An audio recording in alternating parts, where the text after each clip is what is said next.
Hollow Knight's cast of characters includes many spirits, from the warrior dreams to the inhabitants of the Spirits Glade. I realized that the total amount of spirits was close to that of living characters, so I imagined which spirits could be the counterpart to which of the living characters. In this video, I'll be talking about my Spirit Swap alternate universe, in which the living and spirit characters switch roles in the story. Zero could be Tiso, as both were once confident in their ability to fight but were subsequently proven wrong. No Eyes would be Midwife, as both are somewhat matronly yet very uncanny and mysterious. Marmu would be Breda, as Marmu's affinity for the Queen mirrors Breda's of the Knight and later Zote. Markoth would be Sly, as both are wise warrior types. Gorb would be Fluke Hermit, as both have a similar shape and only ever communicate with a few words at a time.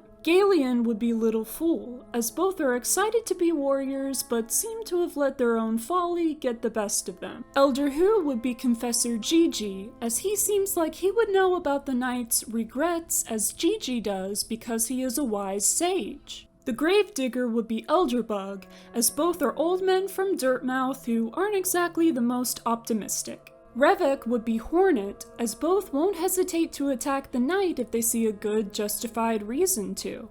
Maybe Revek is the Knight's half-sibling by the Pale King instead of Hornet in this AU. Millibug would be Mila, as both are cheerful and carefree little bugs just doing their thing, whether hunting for treasure or selling cookies. Caspian would be Maskmaker, as both talk about the dark and hidden things beneath one's exterior. Dr. Chagax would be Oro, since both are pessimistic and a little grumpy. Atra would switch with Cloth, as both are big and strong female warriors. Garo would be Mato, as both believe the Knight to be a true warrior like themselves. Kin would be Shio, as both were formerly fighters before giving it up once they realized it didn't seem worth pursuing. Grohack would be the Snail Shaman, as they both speak in a cryptic way and are more than a little uncanny. Hex would be Lem, as both seem to want little to do with the Knight other than something that the Knight could give them or provide them. The 100-Nail Warrior would swap places with the Nailsmith,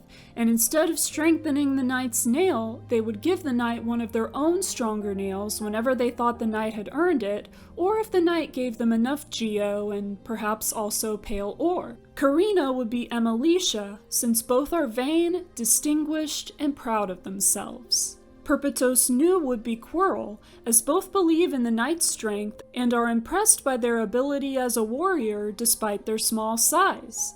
Molten would be Leg Eater, as both are little bugs with something odd about them, Leg Eaters being blindness yet strong sense of smell, and Molten being his partially shed skin. Magnus Strong would be the Hunter, as the Hunter hunts down everything he sees, while Magnus Strong believes in crushing anything that stands in his way. Waldy would be Zote, as both seem to be overly confident about their ability to fight and believe that the Knight wouldn't be strong enough to face them in battle. Wayner would be Brum, as Wayner's hesitancy to be an adventurer is somewhat reminiscent of Brum's hesitancy to assist the Grim Troop. Their attire is also a bit similar. Wyatt would be Bardoon, as both warn the Knight about the dangers of acid-spitting creatures, Bardoon warning about the primal aspids, and Wyatt warning about himself. Thistlewind would be the Seer, as they are both moths who offer guidance to the Knight. Boss would be Godseeker, as both have a large form, traveled far to reach Hallownest, and regard the Knight as puny and therefore not very strong. Marissa would be Salubra, as both are happy to offer their services to the Knight after all others have ceased coming to them. Caliph and Farah Orthop would be Cornifer and Iselda, as both are married couples who seem to have their differences at times. Blue Child Joni would be Willow, as both act friendly toward the Knight and have something that they like to consume, Lifeblood for Joni and Fungus for Willow. Poggy Thorax would be Tuck, as both have some connection to rancid eggs. Hive Queen Vespa could switch places with the Mantis Lords,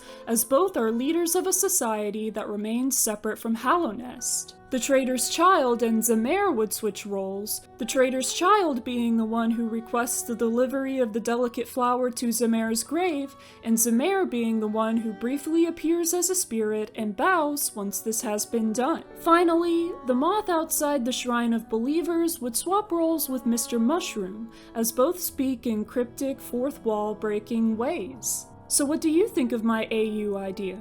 Do you agree with my choices of which spirit is the most similar to each living character? Let me know in the comments. Thank you for watching this video. I've got plenty more Hollow Knight videos that you might like, so be sure to check those out if you haven't. I hope you have a great day, and I'll see you next time.